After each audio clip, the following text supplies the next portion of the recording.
debajo de unos lóbulos, el lóbulo occipital, del cual está separado por una estructura meningia muy firme, que es la dura madre, y que en ese nivel está formando parte de una extensión como una carpa que se denomina la tienda del cerebelo.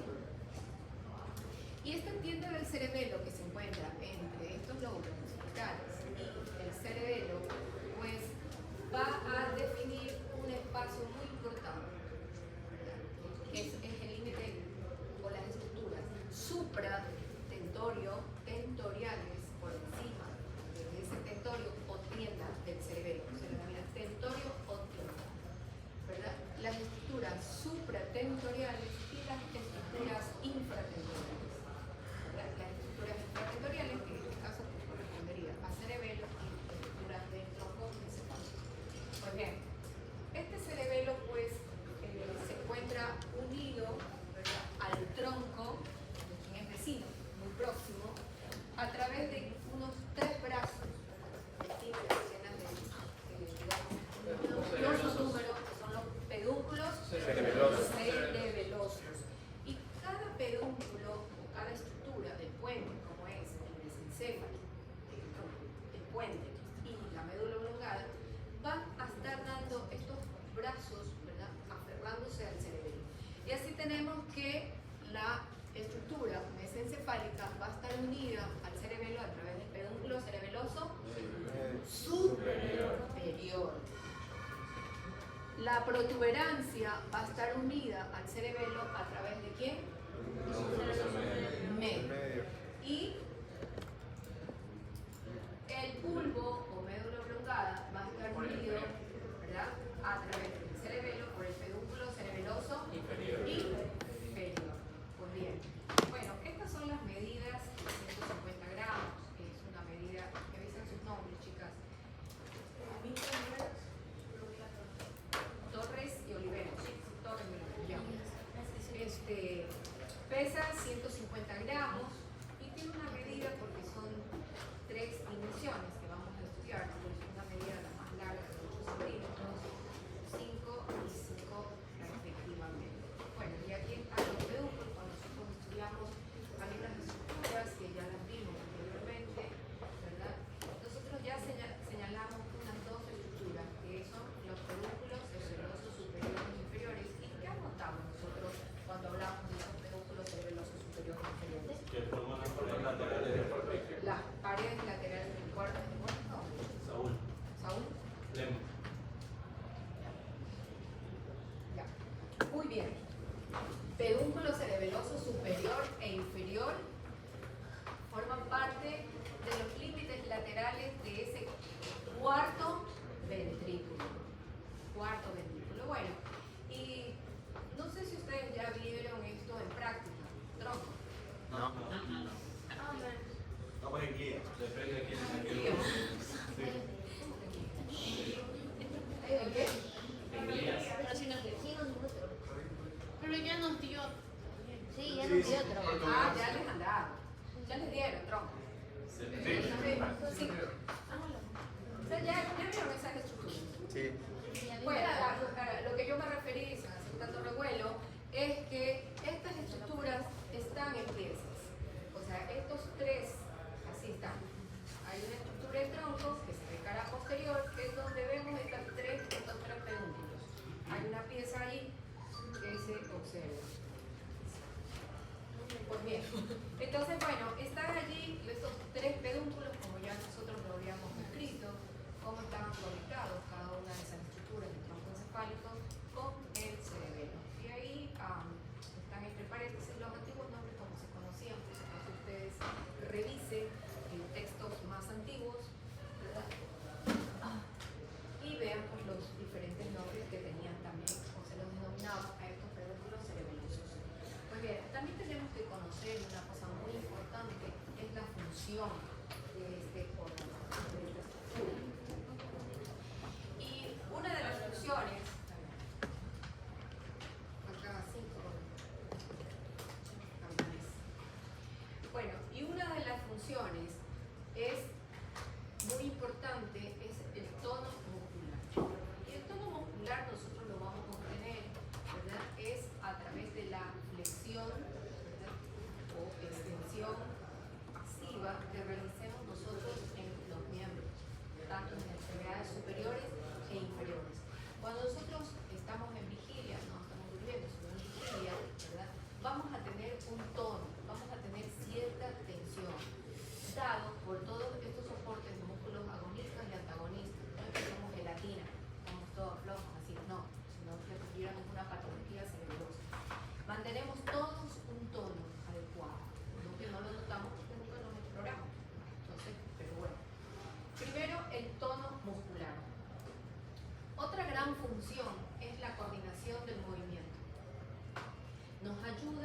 también a mantener esa postura, no que nos estemos cayendo, estemos yendo para adelante, para atrás, para los lados, ¿verdad? Sino mantener una postura y por lo tanto el profesor lo conseguimos con un equilibrio adecuado. Entonces, esas funciones también nos aportan el cerebelo.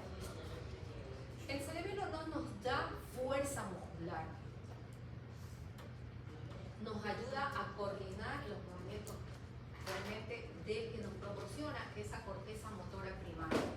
Es decir, en simples palabras, sería que cuando nosotros tenemos una lesión cerebelosa, no va a existir paresia ni plejía.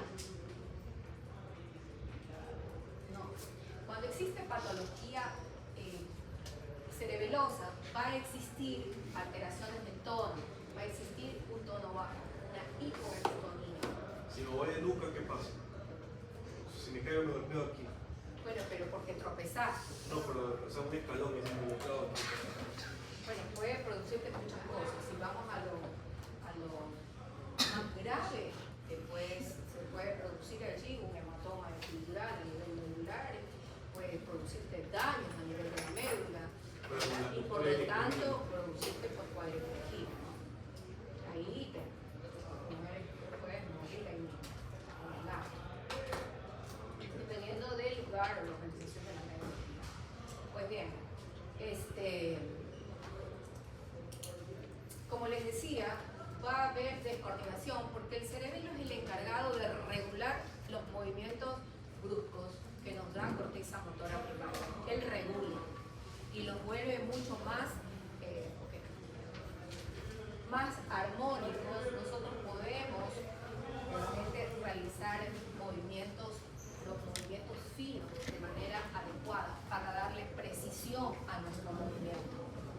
Cuando tenemos una patología cerebelosa, una disfunción del cerebelo, yo no puedo coordinar. Yo quiero realmente tomar este termo, ¿verdad? Yo no voy a tener una mejor precisión que lo que yo hago acá. Miren ustedes, yo voy a estar titubeando con mis movimientos porque no tengo esa coordinación, la he perdido, ¿verdad?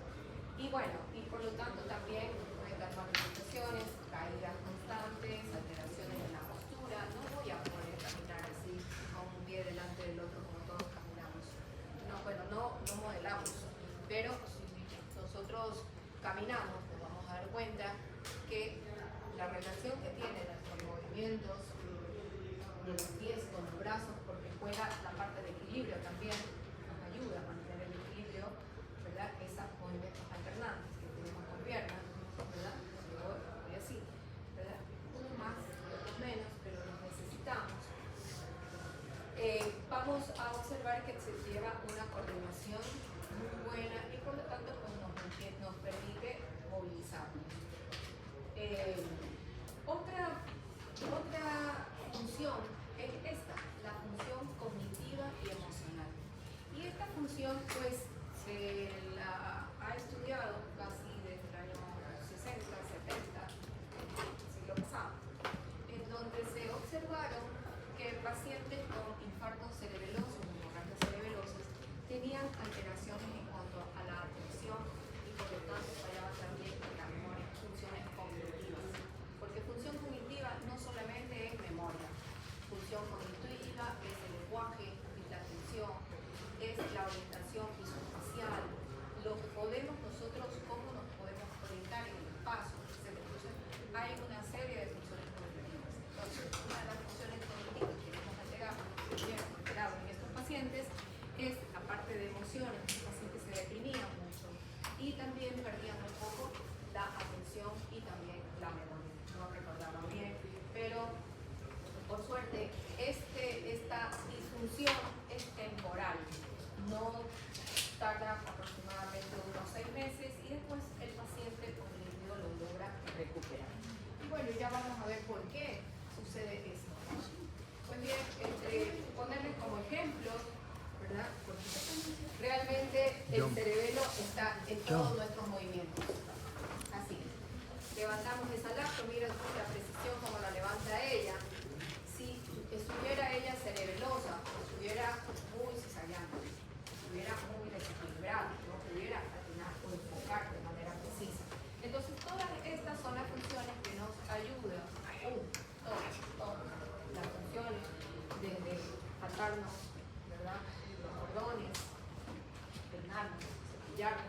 poder llevar nuestros alimentos como bus, mantener ese celular allí a una distancia determinada. Todo eso, movimientos dados por corteza, son regulados por cerebelo. Pues bien, si ustedes se dieron cuenta en el título, yo había reemplazado, ¿verdad?, las letras E del cerebelo por un número, el número 3. Porque esta estructura realmente tiene una característica, ¿verdad?, en que muchas de sus estructuras son triples.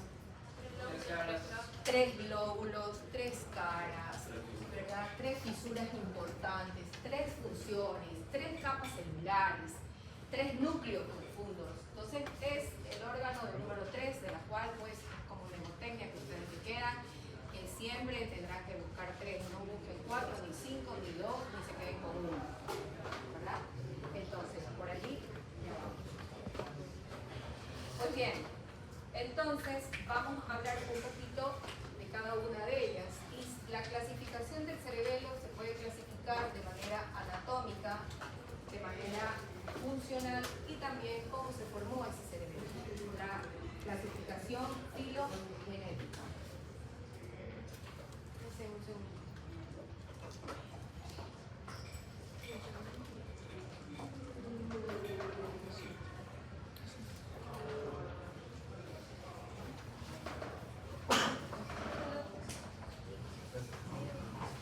A ver, ¿quiénes llegaron? Bermeo. Bermeo, ¿quién más? Oliveros. Oliveros. Torres. Orrego. ¿Quién es Orrego? ¿Ah? Orrego. Ya. Torres.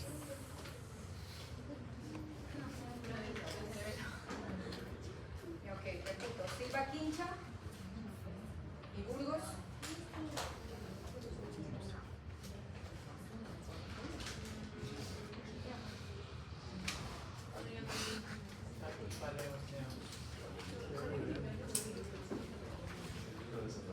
Ok, entonces vamos viendo esas clasificaciones.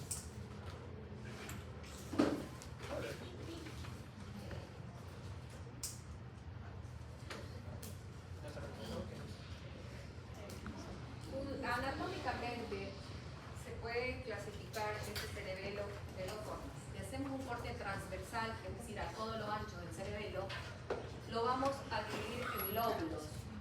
Un lóbulo anterior, un lóbulo posterior y un lóbulo nodular.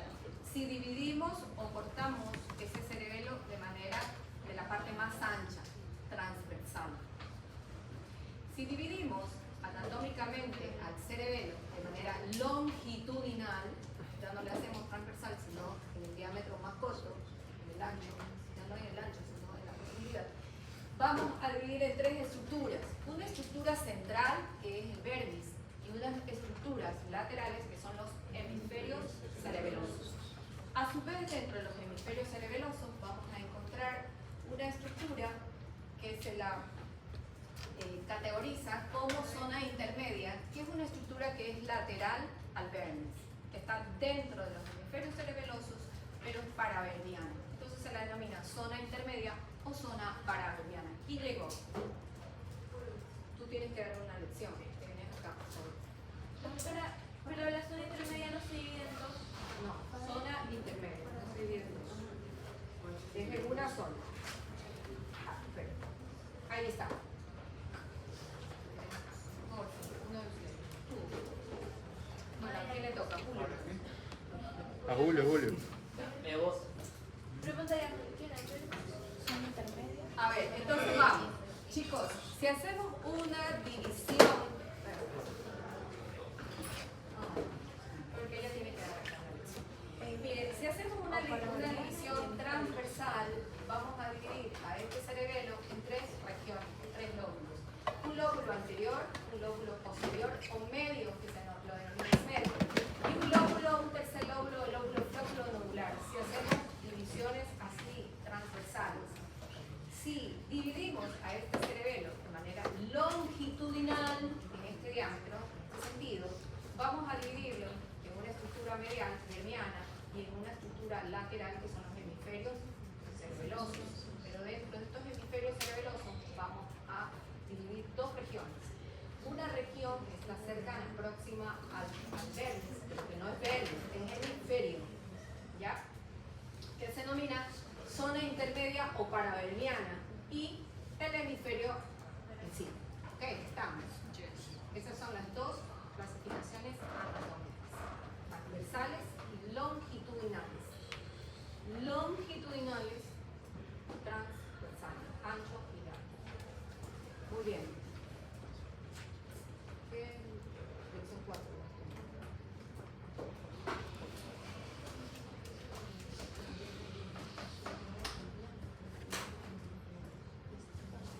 ¿Cuál es largo? ¿Longitudinal o transversal?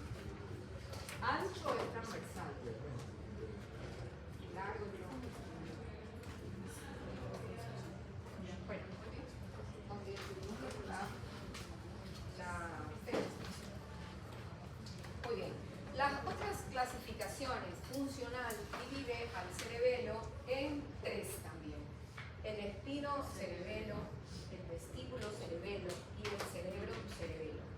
Y la clasificación acá, filogenética, es de acuerdo al proceso evolutivo de formación de esta estructura, pues desde el más antiguo, el paleocerebelo, el arquicerebelo, desde el más antiguo hasta el más reciente. El arquicerebelo, el más antiguo, el paleocerebelo, el siguiente, y la última formación, el neocerebelo. Pues bien, vamos a dividir, vamos a ver un poquito la división anatómica. Y esta división anatómica también vamos a considerar tres caras. La cara superior, la cara inferior, una cara superior plana e inclinada, una cara inferior abombada, apretada, ¿verdad? Y una cara anterior en donde la vamos a distinguir claramente porque están los pedúnculos cerebelosos. ¿Ya? Es decir, el cerebelo va a tener esta estructura como de una conchita, de una almeja. Lo que pasa es que se los abre, o se los extiende al cerebelo en forma didáctica para conocer todas sus estructuras, pero está así, es así. Cara anterior, cara superior, y esta abombadita es la cara inferior, está cerradita, así es el cerebelo.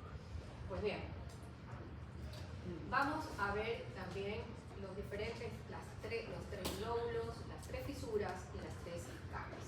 ¿Okay? Y ya las nombramos. Cara superior, cara inferior y cara anterior. Superior, inferior y la cara que está acá, anterior. Pues bien, vamos a ver también que van a tener unas fisuras importantes. Y la primera fisura es la que se encuentra en cara superior.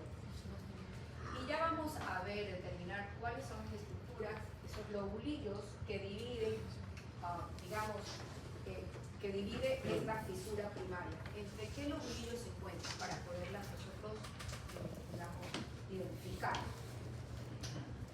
Entonces, vamos a encontrar una primera fisura muy marcada en la cara superior, que es la fisura primaria. Esta fisura primaria va a dividir al cerebelo en dos lóbulos. Un lóbulo en rojo, que es el lóbulo anterior, y en verde, el lóbulo posterior.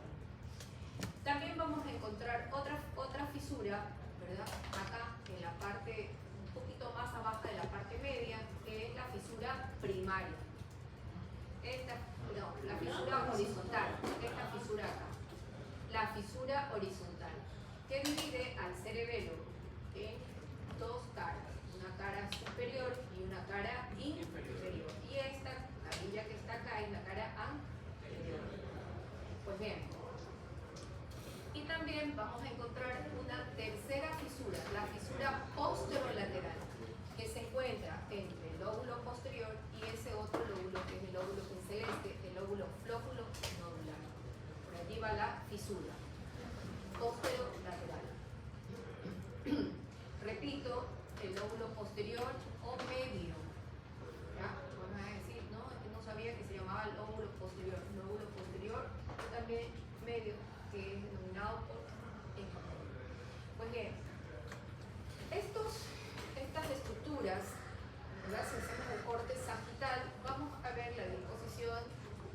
como unos arbolitos, unas ramas, ¿verdad? Como arbolitos. En la parte central, sustancia blanca y mucha sustancia gris. Y es lo que se le ha dado la denominación del árbol de la Vida. vida.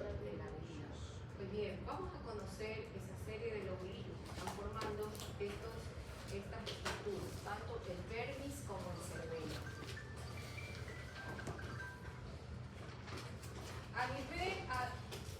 El vermis lo podemos dividir a través de la fisura horizontal en dos regiones, una superior y una inferior.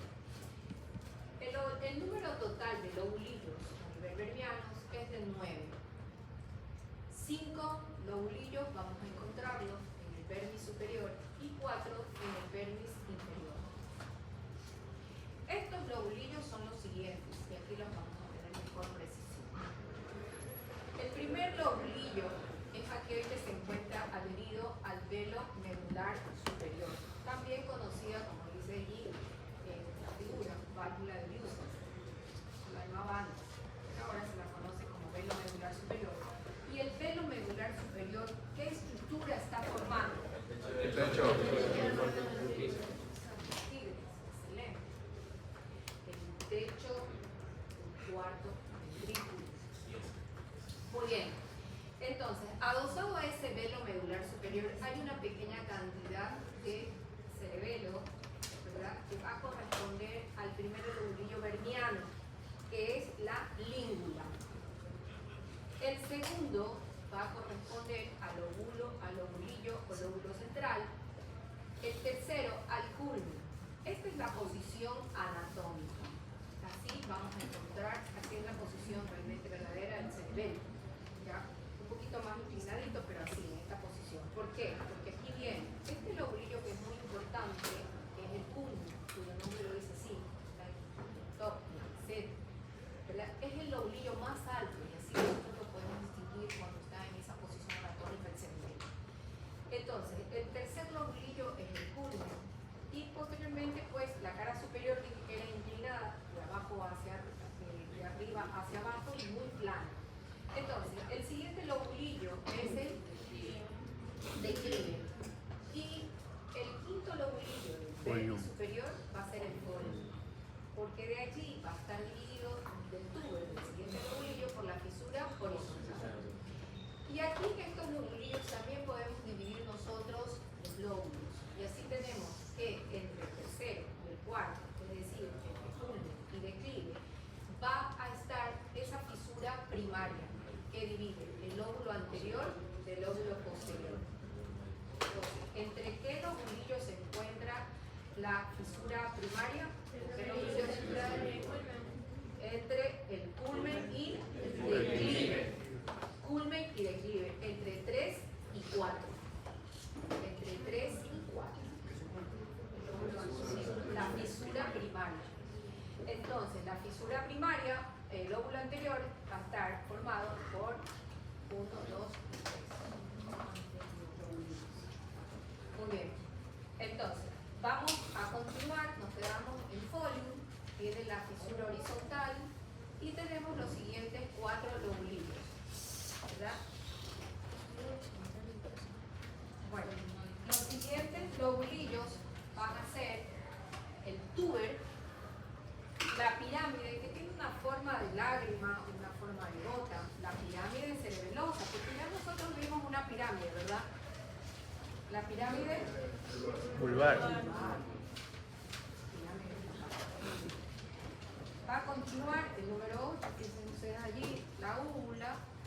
Y por último, tenemos ese lobulillo que es el nódulo. Y entre úvula y nódulo va a correr otra fisura importante, que es la fisura posterolateral. Entre úvula y nódulo. Por aquí corre una fisura, la fisura posterolateral, que va a separar este lobulillo, que es el lobulillo posterior, desde el 4, 5, 6 y 7, ¿verdad? Y 8, con el otro lobulillo, que es el flóculo nodular. Aquí está la parte del nódulo vermiano, el lóbulo flóculo nodular del lóbulo posterior. ¿Ok? Entonces, También, para complicarnos un poquito, tenemos también que a nivel hemisférico también tienen sus corresponsales, los lobulillos corresponsales. Excepto que la língula no tiene un lobulillo corresponsal, ¿ya? Porque en hemisferio solo hay 8 lobulillos, no 9 como existen en el vértice. Língula no tiene el corresponsal. Entonces, aquí este cerebelo está desplegado, está abierto, ¿sí? No es de tubo, yo repito. ¿Ya? Es tubo, una conchita. Pues bien, vamos a ver entonces los diferentes nombres de cada uno de estos lobulillos. Ahora, estos son los que conocimos, son los lobulillos permeables. Que vamos a seguir adelante son los lobulillos hemisféricos. Igualmente, igual que sucedía en permeados, también vamos a encontrar lobulillos en el lóbulo anterior, lóbulo posterior, cara superior, cara inferior y lóbulo próximo. ¿Okay? Siempre. En todas esas estructuras del cerebelo van a estar esos 3 lóbulos presentes. Lo que cambian son los nombres de los lobulillos. Entonces, vamos a ver que el lobulillo central, su corresponsal va a ser a nivel hemisférico, es el ala del lobulillo central. El culmen va a tener su corresponsal que se llama el cuadrangular o cuadrado anterior. El declive se denomina lóbulo simple. Estoy diciendo en el texto del tema. También se lo conoce como cuadrado posterior.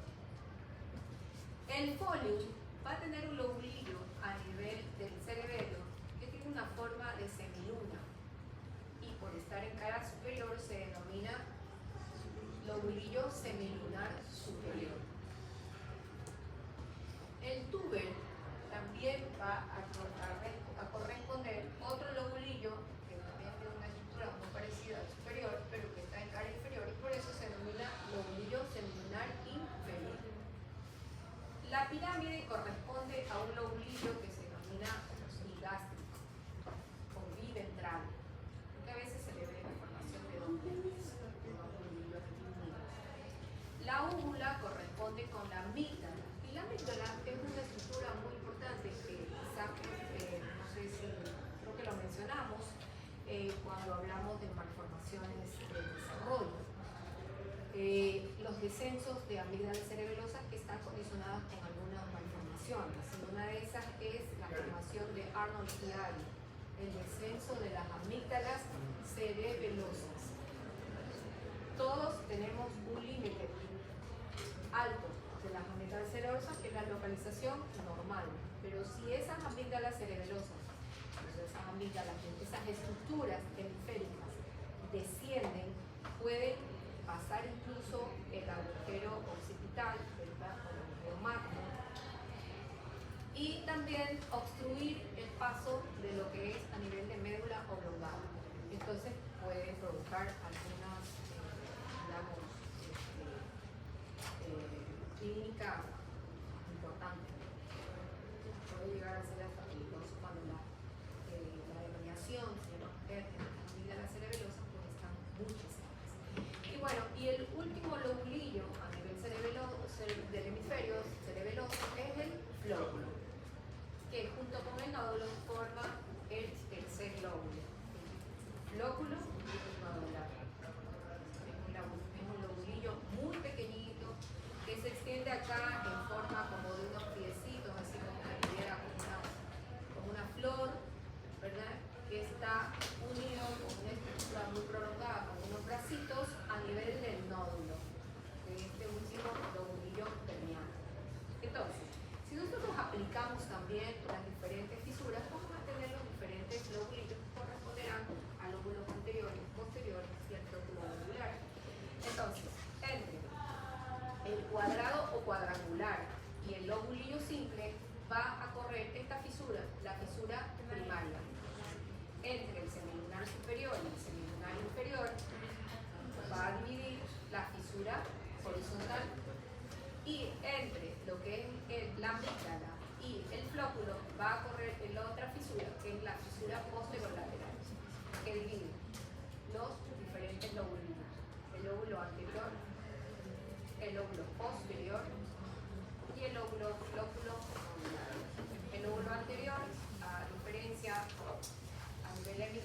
1. ¿Por qué? Porque tiene la línea. Perfecto. A nivel del lóbulo posterior, a nivel cerebelo hemisférico y vermiano, ¿cuántos lobulillos va a tener? 2. Lóbulo posterior. Posterior. Posterior. Tiene 4, o sea, vermianos son 4. Si es posterior, tiene que ser. Son 4, vermianos son 4. 5. Son 5. 5 vermianos Y y un 5 hemisféricos. Ajá, y 1. Si sumamos, aquí nos darán 9 y acá nos darán 8. ¿Sí? Bueno, y ese son cada uno un corresponsal. No ponemos allí lígula porque no tiene corresponsal periférico. Da cada una de estas. Pues bien. Muy bien. Vamos a continuar entonces con viendo la clasificación funcional del cerebelo. Y la clasificación funcional se la ha clasificado pues en 3. Lo que hace el vestíbulo cerebelo, el espino cerebelo y el cerebro cerebelo. Muy bien, vamos leyendo cada uno de estos vestíbulos cerebelo. ¿Qué es de Julio? Por favor. Control del tono muscular y los movimientos axiales y de las extremidades. Vamos a poner lo que sería el espino cerebeloso, el cerebro cerebelo y el vestíbulo cerebelo. Ajá, ¿qué hace Eso será abajo. las funciones? ¿Cuál leer? Si no, uno No hay no. problema. Sí, claro. Vestíbulo cerebelo, control del equilibrio del cuerpo y movimiento ocular. Espino cerebelo, control del tono muscular y los movimientos axiales de las extremidades. Y cerebro cerebelo, planeación y el inicio de los movimientos y la regulación de los movimientos discretos de las extremidades. Excelente. ¿Estamos? Bueno, quien lleva el equilibrio del cuerpo y movimiento también de los ojos está planteado en esta función el vestíbulo cerebelo. Ya vamos a ver a qué corresponde, a qué lóbulo corresponde esta función, al vestíbulo cerebelo. Quien lleva el control del tono muscular y movimientos tanto axiales, es decir, del tronco, del proximal, las centrales y de las extremidades, es el espino cerebelo. Y el cerebro cerebelo, ¿verdad?, va a llevar, pues, encargarse de la planeación de los movimientos, el plan motor que va a ejercer ese cerebelo para poder, digamos, controlar los movimientos de la orden, digamos, de los movimientos que vienen de corteza motora primaria. Entonces, es una estructura bastante autónoma que regula, por eso es la propiocepción, ¿se acuerdan? Inconsciente, porque él se encargaba de la regulación en forma autónoma. Entonces, miren ustedes, aquí estamos, el espino cerebelo va a estar sobre todo mayormente ubicado, entonces, en el lóbulo anterior. El cerebro cerebelo, miren, mayormente ubicada en lo que hace en el lóbulo posterior. Bueno, aquí tenemos, este es el cerebelo realmente en la forma, como está, aquí está desplegado. Y también encontramos aquí el lóbulo flóculo-nodular, ¿verdad?, a nivel este tercer lóbulo, encargado de la función del equilibrio de los movimientos oculares. Si nosotros vemos, miren acá, también un estudio de imagen, una resonancia, podemos también ubicarlos así. A nivel, digamos, longitudinal, podemos dividir que a nivel de los hemisferios, realmente estos se encargan de la función cognitiva, del plan motor, realmente. A nivel paravermiano, están indicados a los movimientos tanto axiales como de las extremidades. Y a nivel del vermi, sobre todo del tono, de la postura, del equilibrio y ciertas relaciones con los movimientos conjugados. Entonces, también tenemos que conocer de que existe un homúnculo cerebeloso. El homúnculo no solamente es motor y sensitivo a nivel de corteza, a nivel de hemisferios cerebrales. También nosotros vamos a encontrar un homúnculo en el cerebelo. Y este homúnculo va a estar localizado, miren acá, esto es el homúnculo motor, de la corteza motor. Pero el homúnculo cerebeloso va a tener esta disposición. Miren, así, una disposición acá de las piernas, de la cara anterior y todo lo que es la cara o la superficie superior, miren acá, el resto del cuerpo. Y lo mismo en la cara inferior también el resto del cuerpo, por eso es que son dos muñequitos que se observan. Entonces están así destinados el homúnculo, ¿verdad? No es uno solo, algo parecido también al homúnculo motor, ¿no? Porque las piernitas están en la cara medial, en la parte central, y estos también están en la cara medial, digamos, la cara parte anterior. Así está.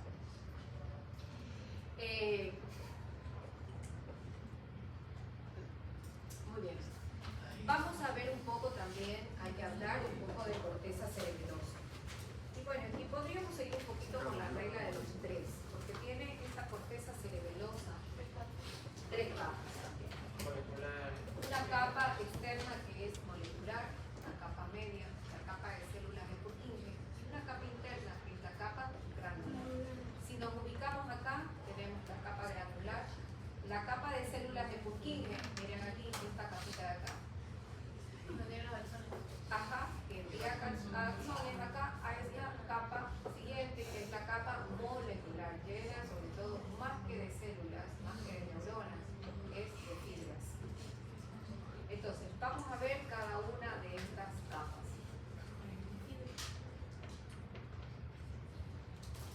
Tenemos la capa granular, la capa interna, más interna. Esta capa granular va a tener una cantidad de células que se denominan las células granulares. Estas células son pequeñas, tienen un pequeño núcleo, pequeña cantidad también de citoplasma, pero estas células van a enviar su axón no hacia el interior, hacia afuera de la corteza, sino ellas envían hacia la capa más externa de la corteza. Dirigen su axón hacia la periferia, hacia la capa molecular. Ahí sigan ustedes, estas son las naranjas, son las células granulares, que envían su axón acá a la capa molecular, en donde ese axón se van a disponer en fibras así, horizontales, por eso se llaman las fibras paralelas. Por sí, pues son células que tienen el neurotransmisor que usan, que es el glutamato, que son células excitatorias. Todas son neuronas. Todas son neuronas. No es que Purkinje nomás es la neurona. O ni siquiera nos sabíamos que Purkinje era una neurona. No. Todas estas células que están aquí, las células granulares, las células de cesto, las células estrelladas, las células de Purkinje, son neuronas. ¿Okay? Pues bien, también vamos a encontrar, bueno, y tienen sus dendritas, pues obviamente que se van a conectar, a sinaptar pues con otras estructuras que ya vamos a ver. Aquí vamos a encontrar también en esta capa otro grupo de células, las células de Golgi. Estas células de Golgi son muy ramificadas. Miren acá, son muy ramificadas, sus dendritas van, cruzan las células, la capa media, Purkinje, y también se dirigen hacia la capa molecular. Por eso les decía que la capa molecular es una capa que es muy llena en fibras, tanto dendritas como axones. Pero tenemos que reconocer que esas fibras en paralelo son los axones de las células granulares, de la capa interna de la corteza cerebelosa. Pues bien, también vamos a ver aquí una característica, ¿verdad?, que es los glomérulos cerebelosos. Y estos glomérulos cerebelosos nos sirven porque hay abundantes en esta capa, abundantes en estos complejos que se llaman glomérulos, y están formados por unas fibras que llevan información hacia la corteza cerebelosa, que son las células musgosas. Fibras, son fibras también, fibras musgosas. Las fibras musgosas, ¿verdad? Junto con las dendritas de las células granulares y el axón de Golgi forman este complejo, que se denomina los glomérulos. Y esto sirve, ¿verdad?, para aumentar la sinapsis. Son los glomérulos cerebelosos, formados por fibras musgosas, dendritas de células granulosas y axón de Golgi.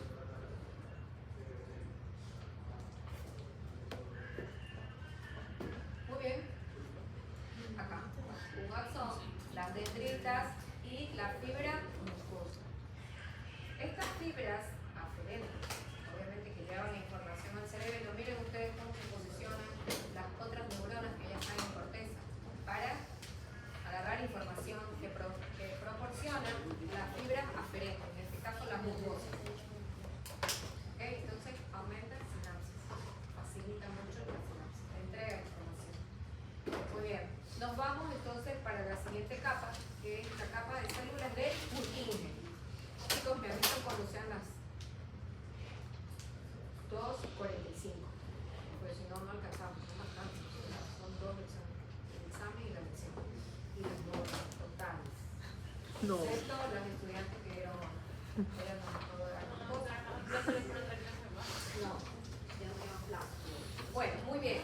Configuración interna, capa de células de Purkinje. Entonces vemos que en esta capa, una capa intermedia, van a estar formadas por toda una fila de células de Purkinje, ¿ya?, que se van a ramificar. ¿En dónde estas células? Las selectas están aquí. ¿En dónde se ramifican? Las dendritas en la capa molecular. Por eso hay mucha sinapsis. Juega mucho esa capa molecular. Entonces, las dendritas de Purkinje se dirigen hacia la capa más externa, a la capa molecular. Y el axón de la granular. Pero su axón no se va a quedar en la granular. Ella se dirige y sale, ingresa, va a formar la sustancia blanca del cerebelo, porque también tiene esa sustancia gris, son neuronas, ya dijimos. El único axón que emerge de esa corteza son los axones de Purkinje. Y los Purkinje, esos axones de Purkinje, se van a sinaptar con quién? Los núcleos intracerebrales. Con todos los núcleos cerebelosos profundos. Y de esos núcleos cerebelosos salen las fibras eferentes del cerebelo, ya con la información que envía el cerebelo a las diferentes estructuras para regular el movimiento, mantener el equilibrio. ¿Ok? El plan motor, ayudar al acompañamiento, a la transición de los movimientos. Bueno, muy bien. Estos es así, miren ustedes, este es un Golgi. ¿Qué neurona es esta? Purkinje. Golgi tipo 1. Miren ustedes, tiene una neurita en donde se bifurca tipo candelabro, ¿no? Se bifurca numerosamente, muchas bifurcaciones, muchas ramificaciones dendríticas que deja pues en la capa molecular. Muy bien, vamos a una capa más interna, más externa, digamos, la capa molecular. Y en la capa molecular vamos a ver también unas células que se denominan las células encesto y las células estrelladas. Estas células encesto, ¿verdad?, van a emitir sus dendritas y se van a conectar, a sinaptar allí en la capa molecular. Sin embargo, su axón va a rodear el soma o el cuerpo de la célula de Purkinje. Su axón también se dirige, pero solo se queda allí en la capa media, en la de Purkinje. Solo Purkinje saca sus axones de la corteza. No hay otra neurona. Solo Purkinje. Solo esa neurona Golgi tipo 1. Bueno, muy bien. Entonces conocimos las tres capas y vamos a conocer esos núcleos cerebelosos profundos que también son un número de 3. Son 4 estructuras, pero dividido en 3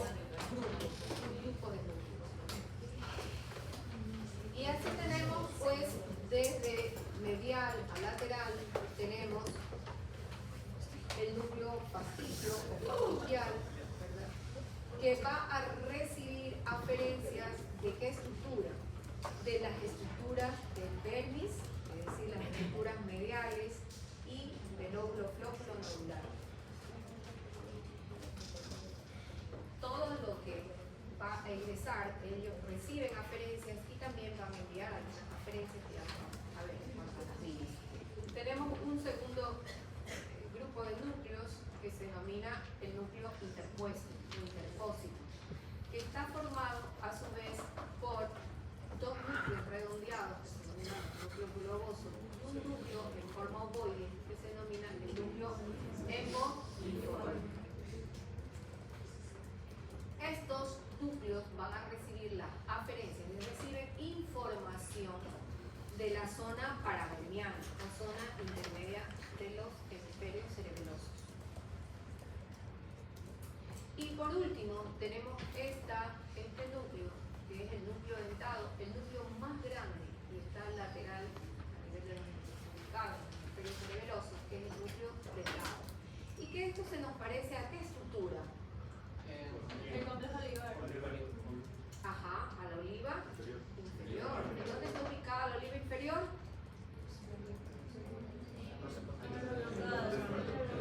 No era en el corte. Al lado de las pirámides. Ay, qué bonito. ¿En qué estructura está el núcleo olivar inferior? No, pero en qué corte. Ah, claro. Ese no me acuerdo. Ah. A nivel de bulbo, alto. Acuérdense, ¿dónde están las olivas? En el macro. Ahí están los núcleos. Olivas bulbares.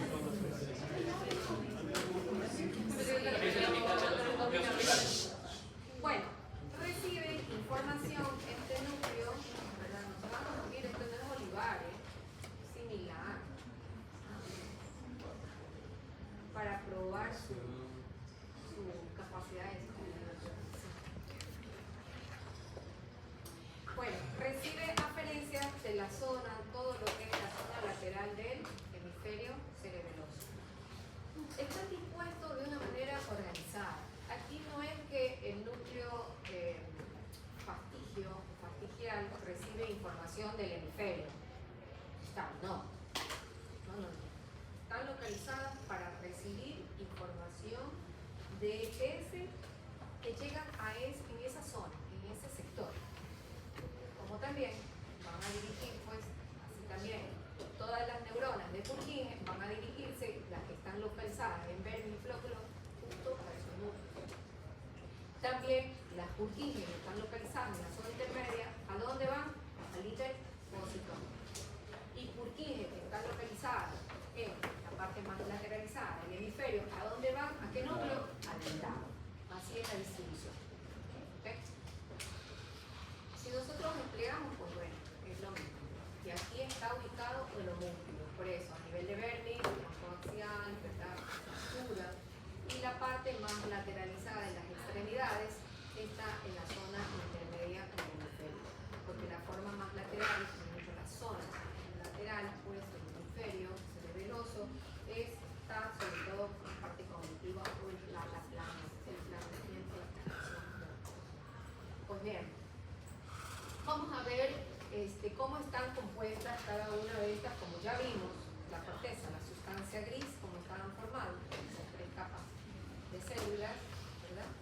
3 capas de corteza cerebelosa. La sustancia también tiene el cerebelo, sustancia blanca. Y esta sustancia blanca está formada por unas fibras tanto intrínsecas como fibras, y entre estas, las intrínsecas son aquellas que solamente pues están, digamos, localizadas dentro del cerebelo. Estas no salen del cerebelo, ¿no? Están distribuidas en diferentes posiciones y en diferentes porciones, pero dentro del cerebelo.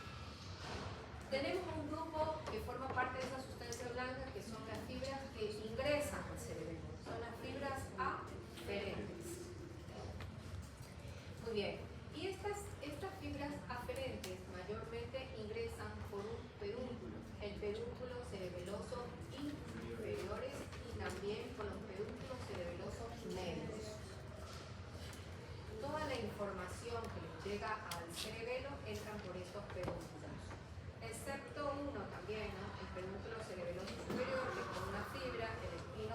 cerebeloso ventral. Una excepción, pero la mayoría de las aferencias ingresan por los pedúnculos cerebelosos superiores y medios.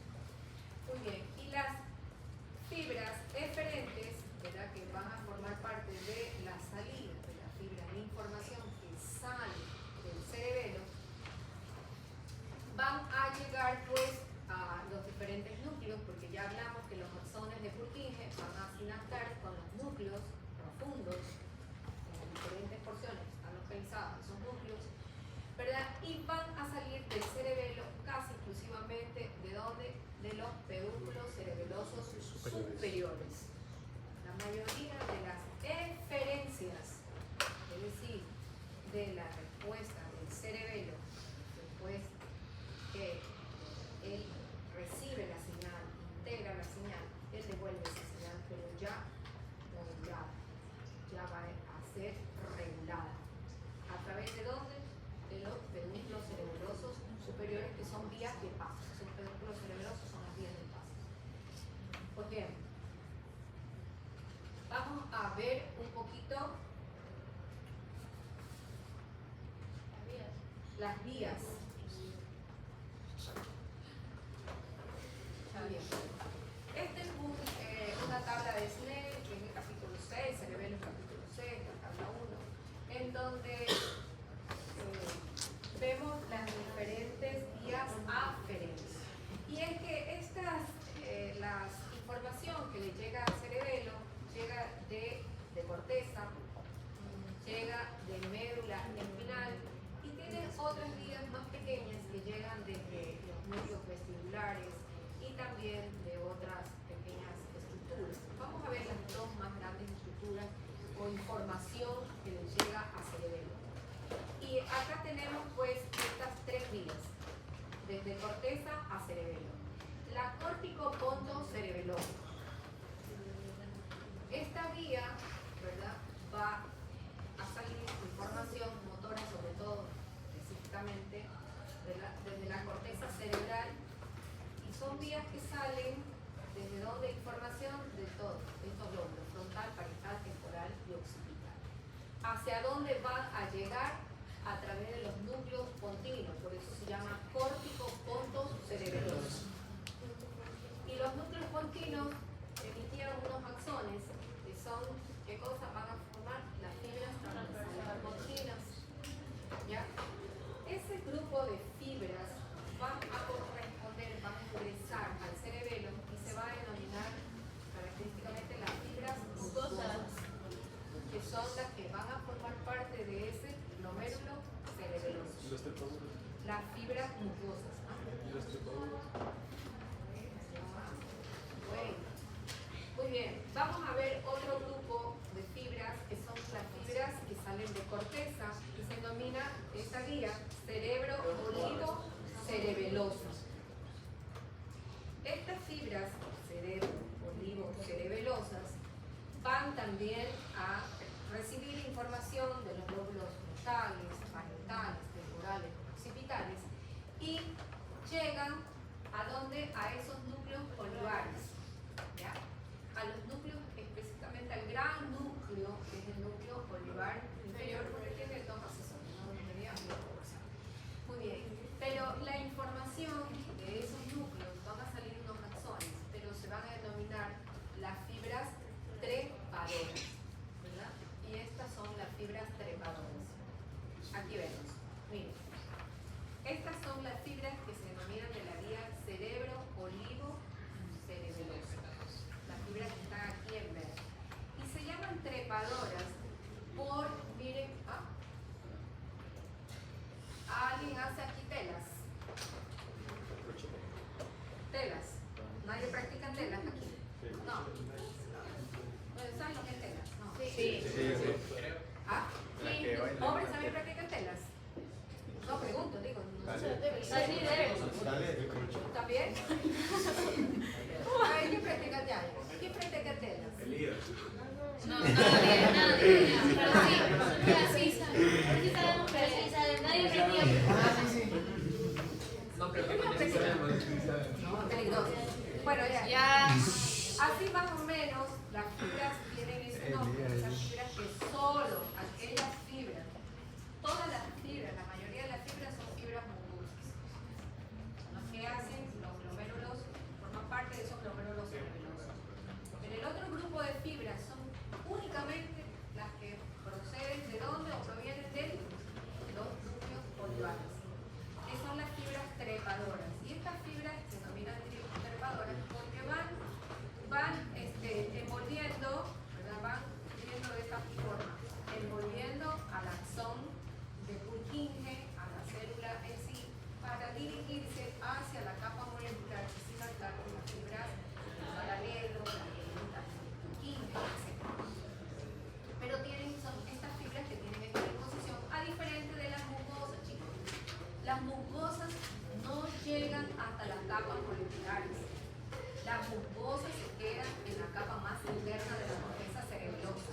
mucosa. Hasta allí llegan las fibras mucosas. Las fibras mucosas son las que mayor información llegan a diferentes partes. Las fibras trepadoras son únicas, solo de oliva, no hay más fibras trepadoras de otro lugar que tengan otro origen. ¿Ya?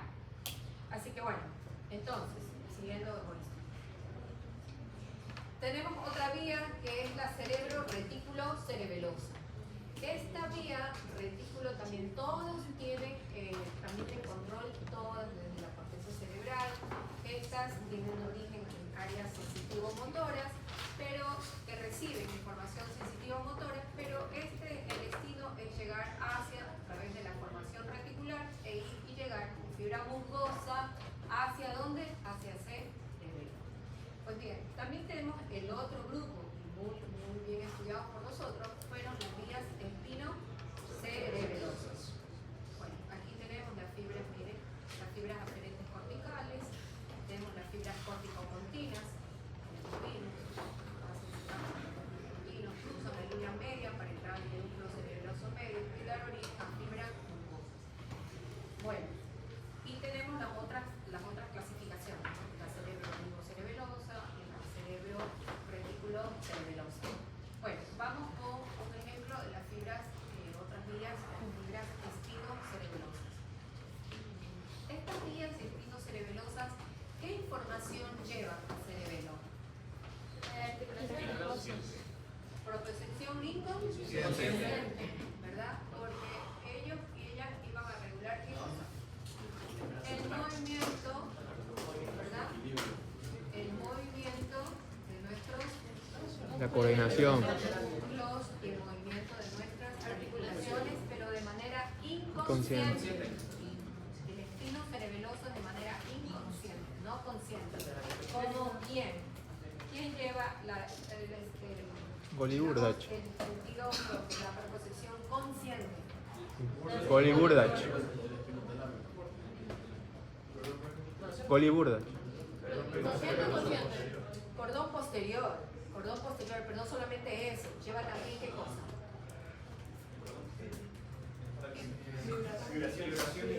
Vibración, tacto, discriminativo. La propiocepción consciente, que es el movimiento articular, muy bien, conocimiento y reconocimiento de lo que estamos viendo en nuestro cuerpo, el movimiento.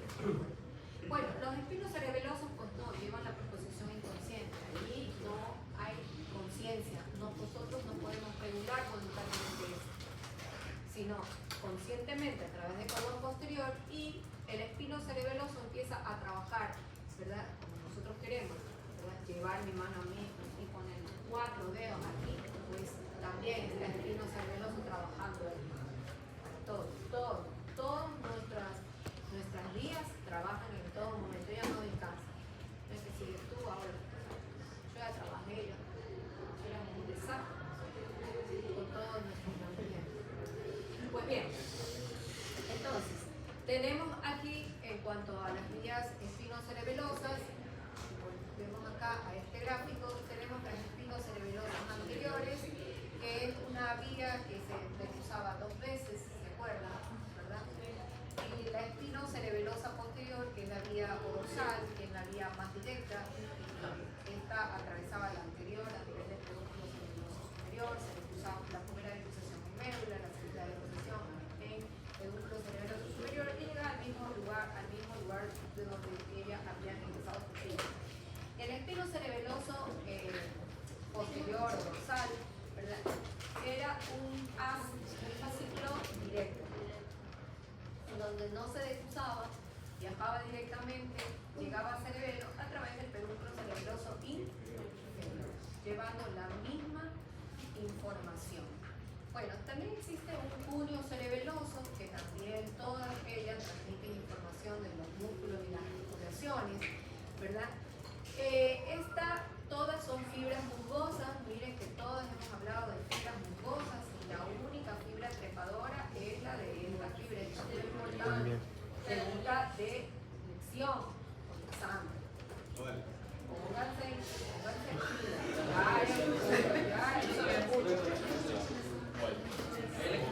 Bueno, muy bien. ¿A dónde va a ir?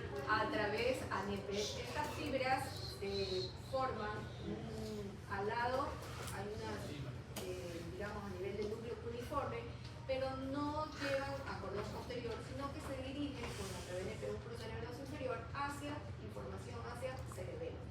Pues bien, también reciben otras informaciones, las vías cerebelo a través del nervio vestibular, ¿verdad? Y también de otras informaciones como el núcleo rojo, también algunas otras informaciones a nivel del mesencéfalo que son pequeñas vías. Las vías más grandes son aquellas, todas las vías que se originan desde corteza y de médula espinal, son los rubros más grandes. Pues bien, vamos a hablar un poquito de las vías eferentes.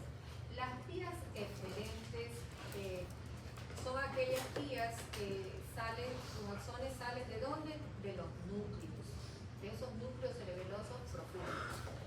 Entonces, van a ir dirigidos hacia diferentes estructuras y por lo tanto vamos a tener la denominación del núcleo y hacia dónde se dirigen o hacia dónde hacen sinapsis estos movimientos, ¿verdad? Entonces, encontramos aquí, bueno, tenemos la primera vía que es la vía, vamos a ver acá, que es la que habla sobre la dentotalámica. Esta dentotalámica está pues parte del núcleo dentado, ¿verdad? Acá. Del núcleo dentado atraviesa a nivel, cruza contralateral hacia dónde, hacia el núcleo, a los pedúnculos, ¿se acuerdan? La decusación de los pedúnculos cerebelosos superiores, pues ahí se decusan, atraviesan pues contralateral y van a sinaptarse acá en el núcleo ventrolateral del tálamo y desde allí pues se dirige hacia la corteza motora, una vía motora de coordinación, porque esa es la función, no es dar fuerza, es dar, coordinar los movimientos bruscos de la corteza, hacerlos más fluidos. Bueno, también vamos a encontrar otra vía. Bueno, ahí está el núcleo dentado, a través de los pedúnculos superiores se decusa, se dirige al tálamo, al ventrolateral talámico contralateral, y esta se proyecta a la corteza motora, a la premotora, al área suplementaria y al lóbulo parietal. Porque ese núcleo dentado, acuérdense que está localizado a nivel de la parte lateral de los hemisferios, entonces también tiene planación. Por eso que va a esa corteza premotora y al área motora también superior. Pues bien, nos vamos con otra vía, por ejemplo, a nivel del hemisferio intermedio, que es la vía loboso encoliforme rubral, ¿verdad? Rubral de núcleo rojo. Entonces, estos axones se dirigen ¿de dónde? Acá, de este grupo intermedio de núcleos, el núcleo emboliforme y globoso, como se llama la vía, globoso emboliforme, rubral, porque va a llegar ¿hacia dónde? Hacia ese núcleo rojo. Entonces, vamos a ver acá, miren, también esta vía se decusa, pasa a través de la decusación de los pedúnculos cerebelosos superiores y se va acá a dirigir ¿hacia dónde? Hacia el núcleo rojo. Aquí hay una parte de fibras que se dirigen hacia la corteza también motora, ¿verdad? Y al tálamo, llegan algunas a tálamo. Y hay otro grupo de fibras que van a formar ese fascículo, el haz, que se denomina el rubro espinal. El rubro espinal se decusaba de nuevo, se volvía del mismo lado, ¿verdad? Entonces, miren acá, aquí está el rubro espinal que se decusa y se hace de nuevo del mismo lado, porque va a llevar la coordinación de ese lado motor, no le va a dar el movimiento contralateral con la corteza, no, va a precisar los movimientos finos de ese lado. Entonces, bueno, ahí tenemos, ¿verdad? Se dirige también al núcleo magnocelular, el núcleo rojo, continúa con el fascículo que se devuelve con el fascículo espinal.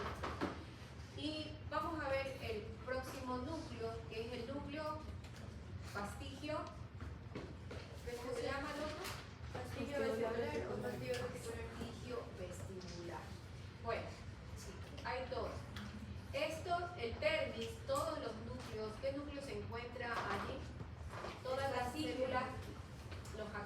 Purkinje o las células de Purkinje van a dirigir sus axones hacia ese núcleo fastigio. Ese núcleo fastigio va a llevar algunas eferencias, ¿verdad? Son llevadas, dice, del pedúnculo superior, se dirigen hacia el núcleo, aquí, a través de este grupo de núcleos que se encuentran en la parte medial del cerebelo, cada lado. Son 3 grupos de núcleos cada lado. Aquí dividimos a nivel de vermis, ¿verdad? En un hemisferio, en otro hemisferio. En cada hemisferio hay 3 núcleos de un lado, 3 núcleos de otro lado. Así también como vimos la parte de los lobulinos. Hay un lobulino izquierdo y un lobulino derecho. Excepto en el vermis no hay una língula izquierda y una língula centrales. Todas las estructuras centrales son únicas, pero las laterales son 2. Entonces, estos núcleos, los núcleos no están en la línea media, están ahí laterales. Entonces son 3 núcleos en el lado izquierdo y 3 núcleos en el lado derecho. Entonces, bueno, este núcleo, vamos a ver acá, pues recibe, digamos, lleva información del vermis inferior, el lóbulo flóculo-nuclear, y se proyecta hacia dónde, hacia el núcleo vestibular, hasta acá. Se van, porque el núcleo vestibular está en qué estructura? Puente y ¿dónde hay áreas vestibulares? En puente y en médula globular. Y entonces, a través, ellos se van a dirigir, no pedúnculo cerebroso medio, no pedúnculo cerebroso superior, no sube, sino se van a los núcleos vestibulares. ¿A través de qué? De pedúnculo cerebroso inferior. Muy bien. Entonces, hay un grupo también acá que son, el cuerpo juxtarexiforme es también parte del pedúnculo cerebroso inferior, pero aquí hay una porción de estos fascículos que se van a proyectar hacia dónde, hacia el fascículo longitudinal medial. Eso da un 45%. Ya. Sí, porque acá estaban ustedes.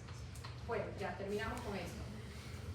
¿Se acuerdan cuando nosotros hablamos de un fascículo longitudinal medial que aparecía ya en los cortes de, no de médula espinal, sino desde bulbo hasta mesencéfalo?